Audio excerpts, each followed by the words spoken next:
और अंत में महाराज क्या हुआ, एक दिन द्वारिका में सभी आए हुए थे संत जन और आपस में बातें कर रहे थे। तो ठाकुर जी के जो पौत्र इत्यादि हैं उन्होंने क्या किया, एक बच्चे को स्त्री का भेष बनवाया और कहा ये गर्भवती स्त्री है, आप हमें ये बताइए इसकी गर्भ में लड़का है या लड़की। संत जन जानते थे भगवान के वंशज है, कहा आप जाइए हम थोड़ी जरूरी काम में हैं।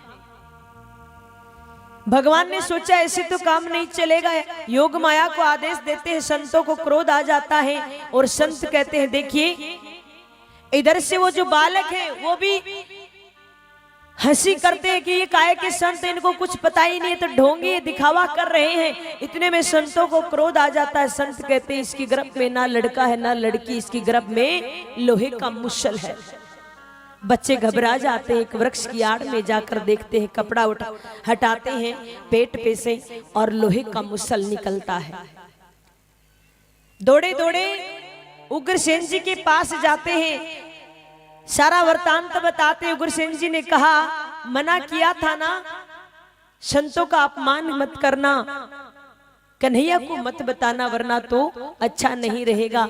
अब देखिए वो जो लोहे का मुसल था नदी के किनारे ले जाते हैं, पत्थर पे घिसते हैं जोर जोर से, और घिसते तो जितने भी उसके कण पानी में जाते हैं एर का नाम की घास बन जाती है उन कणों से।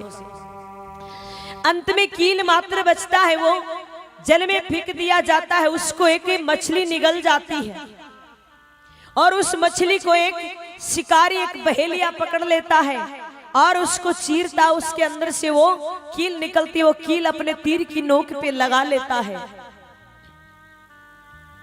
इधर एक दिन बातों ही बातों में क्या होता है, सभी यदुवंशी मदिरा पान कर लेते हैं और आपस में बात ही बात में झगड़ा हो जाता है। और झगड़ा इतना ऐसा रूप ले लेता है कि वो एर का नामक जो घास थी वो तलवार का काम करती है और सभी आपस में एक दूसरे को मार रहे, पूरा वंश खत्म हो जाता है।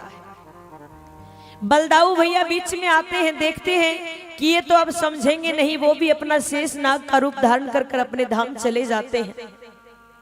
अब भगवान अपने धाम जाने की तैयारी कर रहे हैं। भगवान अपने धाम जाने की तैयारी कर रहे हैं, सबसे मिल रहे हैं। देवकी मैया से, वसुदेव जी से, नंद बाबा से, यशोदा मैया से, सबसे मिल रहे हैं। देवता आकाश मार्ग में खड़े भगवान का इंतजार कर रहे हैं कब भगवान आए।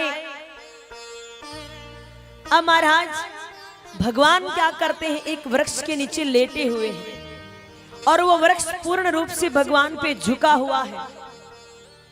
वहीं से वो गुजर रहा था वो बहेलिया, और भगवान के पांव की मणि चमक रही है और हिरण की आंख समझकर वो बहेलिया क्या करता है, बाण चला देता है और वो बाण भगवान के पांव में लग जाता है।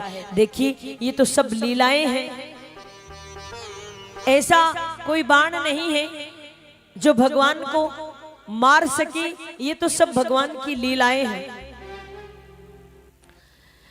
अब भगवान जल्दी से बैठते हैं और जल्दी से बैठते हैं, वो बहेलिया जल्दी से पास में आता, भगवान आप मेरी वजह से आप जा रहे हैं, मेरी वजह से आप हमें छोड़कर जा रहे हैं, मैंने आप पर तीर चलाया। भगवान ने कहा आपने तीर चलाया नहीं, मैंने तीर चलवाया है।